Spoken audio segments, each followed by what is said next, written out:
Hello everyone, ఈరోజు మీకు పొట్లకాయతో పెరుగు పచ్చడి ఎలా చేసుకోవాలో చూపిస్తాను. చాలా బాగుంటుంది. అన్ని పచ్చడిలోనూ పెరిగేసుకోం కదా, ఈ పొట్లకాయ పచ్చడిలో పెరిగేసుకు తింటే చాలా బాగుంటుంది.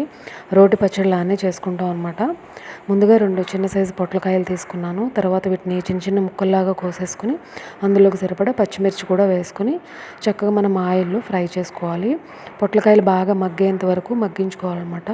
కొంచెం పచ్చి పచ్చిగా ఉంటే మనకి పచ్చడి అనేది అంత టేస్ట్ ఉండదు. కాబట్టి మనం కూర అయితే ఎంత మగ్గించుకుంటామో సేమ్ అదే విధంగా పచ్చడి కూడా ఆ విధంగా మగ్గించుకోవాలి. ఇందులో వాటర్ అంతా వచ్చేసిన తర్వాత లాస్ట్లో కొద్దిగా సాల్ట్ వేసేసుకుంటే ఇంకా కొంచెం త్వరగా మగ్గిపోతుంది.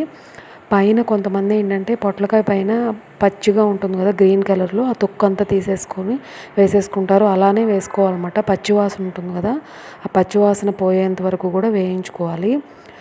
కొంతమంది ఏంటంటే ఆ తొక్కు తీసుకోకుండా వేసుకుంటారు. అలా వేసుకుంటే ఏంటంటే ఆ స్మెల్ అనేది బాగుండదు, మనకి పచ్చడి కూడా టేస్ట్ బాగుండదు. ఇట్లా 2-3 సార్లు మూత అనేది పెట్టి తీస్తూ ఉంటే మనకి త్వరగా మగ్గిపోతూ ఉంటుంది. పచ్చిమిరపకాయలు కూడా కొంచెం ఎక్కువ వేసుకుంటేనే పచ్చడి టేస్ట్ బాగుంటుంది. కారంగా లేకపోతే రోటి పచ్చళ్ళు అనేవి బాగుండవు. కాబట్టి ఇలాంటి పచ్చళ్ళు కొంచెం పచ్చిమిరపకాయలు ఎక్కువగానే వేసుకోవాలి. చూసారు కదా, చక్కగా మగ్గిపోయింది.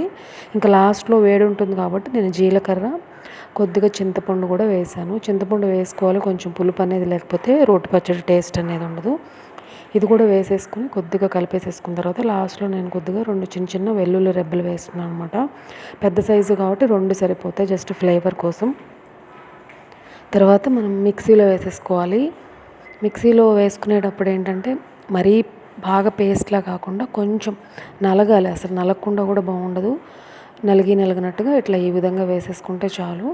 సాల్ట్ ముందే వేసాం కాబట్టి లాస్ట్లో కొద్దిగా చూసుకుని వేసుకోవాలి. ఇప్పుడు అదే పాన్లో నేను కొద్దిగా తాలింపు వేసేసుకుంటున్నాను. తాలింపులోకి ఆయిల్ ఎక్కువ వేసుకుంటేనే బాగుంటుంది. ఆయిల్ లేకపోతే పచ్చడి త్వరగా గట్టిపడిపోతుంది.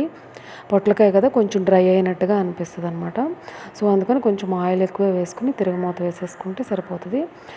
ఈ తాలింపులోకి పచ్చడి వేసేసుకుని మిక్స్ చేసేసుకోవడమే. సో ఇది నార్మల్గా మనం రోటి పచ్చడి ఎలా చేసుకుంటామో అదే ప్రాసెస్ అనమాట. సో ఇంకా పెరుగు ఎలా కలపాలంటే, ఇప్పుడు ఇలా మిక్స్ చేసి పెట్టుకున్నాం కదా, కొంచెం వేడి చల్లారిన తర్వాత ఇందులోకి 1 టేబుల్ స్పూన్ పెరిగేసి కలుపుకొని కొద్దిగా పలచగా చేసుకోవాలి. మరీ పెరుగు చారులా కాకుండా కొంచెం పలచగా చేసుకుంటే చాలు.